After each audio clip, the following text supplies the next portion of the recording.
guys, by now most of you have heard that Joe Biden has successfully pushed through the Senate Steve Dookie back as the new ATF director. I mentioned this because a report just came out that shows some things that are really happening in the ATF that are not right. All of the House Judiciary Republicans demand answers from the ATF over an increase in federal firearm license revocations. In the 18 months since Joe Biden has been president, they have had an over 500% increase in revocations of FFLs. Now, for those of you that may not know, FFLs are federal firearms license dealers who are licensed to sell firearms in the United States. And they're really, really strict. The ATF, and if you know anybody that has an FFL, ATF extremely strict. I'm talking about crossing T's, dotting I's, and I'm not exaggerating when I tell you that. If you leave off one digit, you really run the risk of some pretty serious stuff. These FFLs take this extremely serious in their business because let's face it, this is their livelihood and they realize what they're up against with the ATF. There have been accidental violations that the ATF has somewhat given a pass on in the past. They're not giving that now because they're trying to act like, oh, we're being tough. If you'll remember, Joe Biden came out and said that he's going to wage war against these rogue dealers.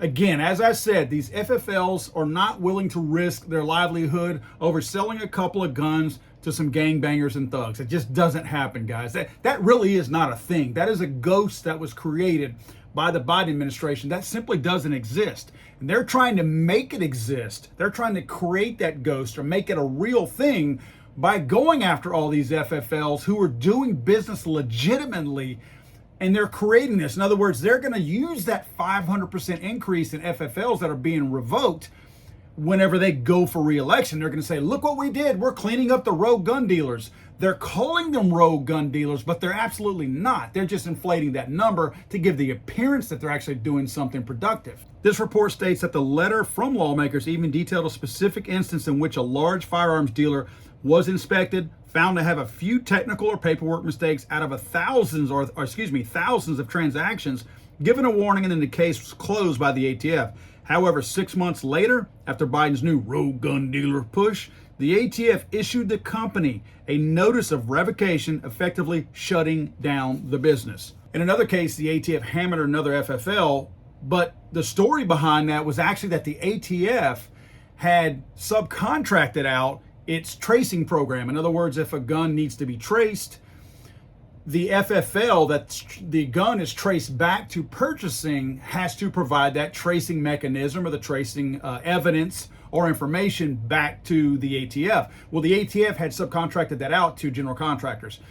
And there was a clerical mistake made between the ATF and their own contractor.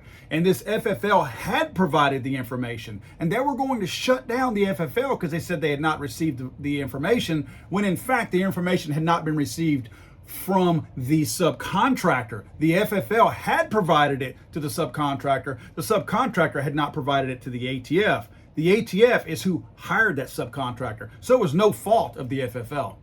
And to further play games, these guys obviously in the ATF have some kind of contest, some kind of sick, twisted contest to try to see who can revoke the most FFLs. What a sick and twisted use of our tax dollars. Not that I see that there's ever really a good use to stealing money from me from a tax standpoint, but what a sick and twisted thing to do. You actually are going after people's livelihood by creating a contest to encourage that when there may not be anything there.